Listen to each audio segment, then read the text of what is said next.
opinionated idiot here, and I wanted to jump in and do a quick video for all of you.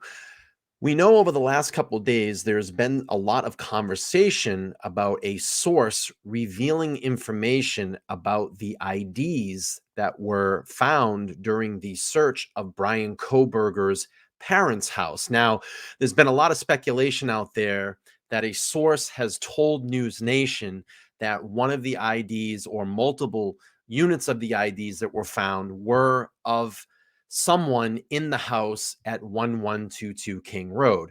Now, we don't have any definitive evidence of this, obviously, because there's a gag order on this case. And I'm wondering if that gag order carries over into Pennsylvania as well. Maybe this is how information is leaking out if that gag order is not valid in the state of Pennsylvania. Now, I wanted to pull up this tweet by Jennifer Coffindaffer. She's a retired FBI agent and a NewsNation contributor. And also, after I read this tweet, we're going to look at a recent interview that she did on the supposed IDs that were found at Bryan Kohberger's parents' house. But let's read this tweet first. It says, "Please note, a license was also seized and cataloged in Bryan Kohberger's case pertaining to the search at his parents' home.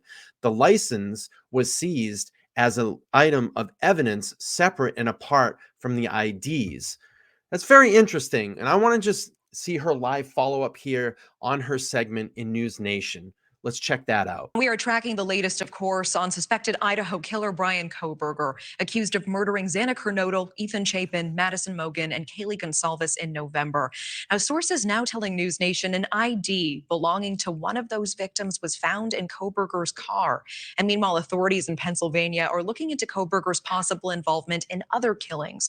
Joining us now to discuss the latest in this case, Jennifer Coffindaffer, former FBI special agent and NewsNation law and justice contributor. Jennifer, thanks for joining us again. Thank you for having me, Natasha. If Kohberger was as well trained in this area as he apparently was, why would he take one of the IDs and keep it? Well, if in fact he did take the ID, and remember, we don't know particularly what ID was taken. Supposedly, it was one of the IDs from someone inside that house at 1122 King Road. We're not even sure whether it's a victim.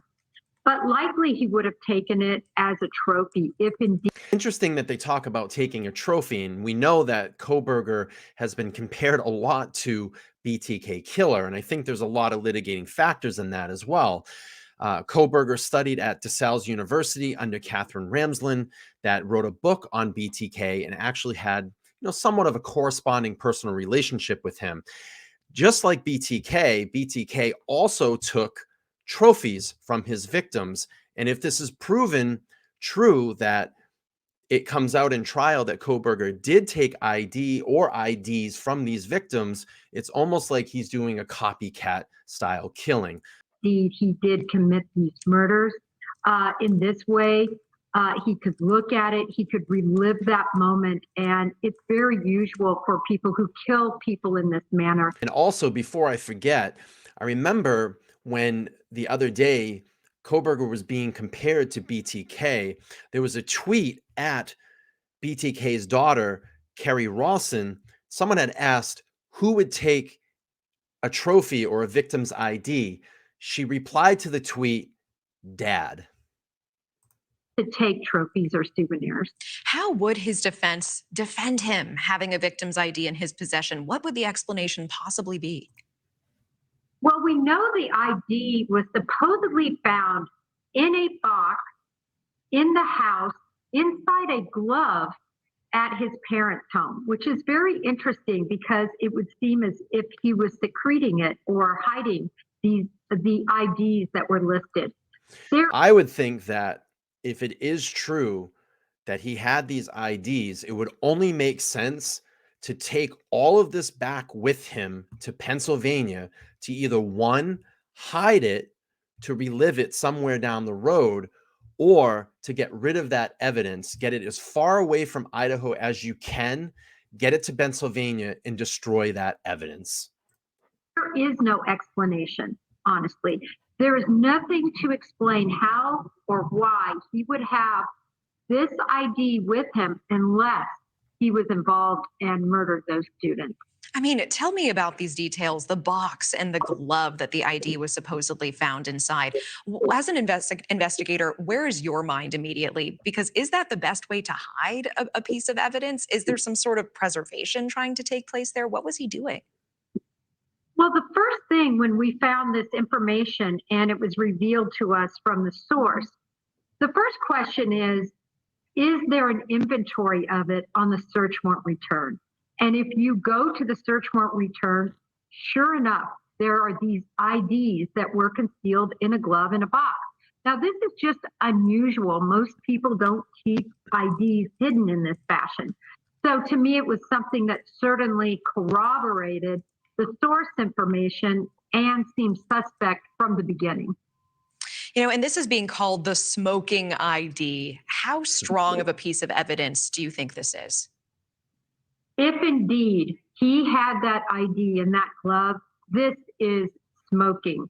There is no reason to explain it other than he was in that house and took that during the commission of that crime. It's super strong, Natasha, especially when you combine it with the sheath that was found next to Matty Mogan with his DNA on the clasp. And we know that Pennsylvania authorities are looking into Bryan Kohberger's possible connection in any other crimes. Is it possible that they found evidence that linked him with other crimes while investigating this one, or is this standard practice? It's standard practice to look. And certainly from reports, so far they've been negative, but they said they were continuing to look. They have looked very narrowly, actually, at 2 counties have reported, and then there was another big computer look after the DNA was returned. But we don't really have all the results yet. So I'll be very interested to see what law enforcement ultimately says in terms of connection. Yeah, I think all of us are. Jennifer Coffindaffer, always appreciate it. Thank you. What do you think? Do you think that any of these sources that are leaking are credible? Could it be possible that Kohberger did collect IDs from the murder scene and had him in his possession at the time that he was arrested? I'd love to hear your opinions or your comments down below. Make sure to do that. And if this is your first time over on my channel, please make sure to subscribe, hit that bell notification, turn your notifications on so every time I go live or drop a new video, you'll be informed. And also give this video a thumbs up on the way out. Just real quick before I wrap up this video, I do 3 live shows a night, Sunday, Tuesday, and Thursday nights at 8:30 p.m. Eastern Standard Time. You're not going to want to miss those shows. Again, I'm the Opinionated Idiot. I'll continue to report on this case, and believe me, we got a long way to go. I'll see you on the next video. Take care.